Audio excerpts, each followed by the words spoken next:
Pirmām kārtām, ierodoties pacientam, mēs izjautājam visu iepriekšējo anamnēzi, ja, kas līdz šim brīdim ir noticies.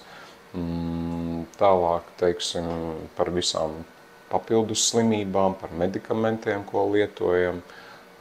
Izejot no tā visa, arī plānojam tālāk savus izmeklējumus. Ja.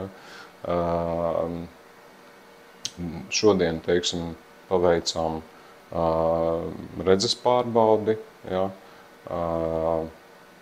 un acu spiedienu mērīšanu, tālāk autorefraktometrija, spraugas lampa apskatīt acis priekšējās daļas un tīkleni, un OCT mašīnīti, Heidelbergas OCT, izvērtēt tīkleni. Viennozīmīgi ir tad, ja mēs, teiksim, paši jūtam, kad kaut kas ir mainījies. Ja? Tāpēc pacienti ir diezgan izbrīnījušies, kad es iesaku, teiksim, reizi vismaz mēnesī aizklāt vienu aci, otru aci, salīdzināt un vismaz tādā veidā kaut ko izvērtēt. Ja? Tas jau būtu pirmais, paša izjūtas. Ja? Ja jūt, kad ir kaut kas izmainījies, tad viennozīmīgi ir jāiet. Ja?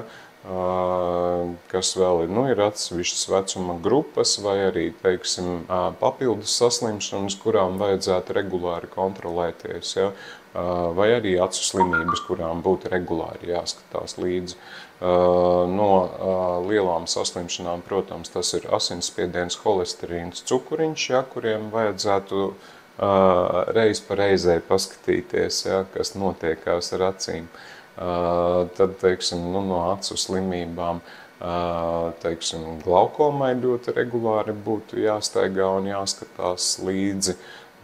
Tad, teiksim, ir vecuma grupas, kurām būtu vajadzīgs. Jā, 75 gadi plus mīnus, tas ir tas, kur mēs gaidām lēcas apduļķojumu vai citiem vārdiem kataraktu.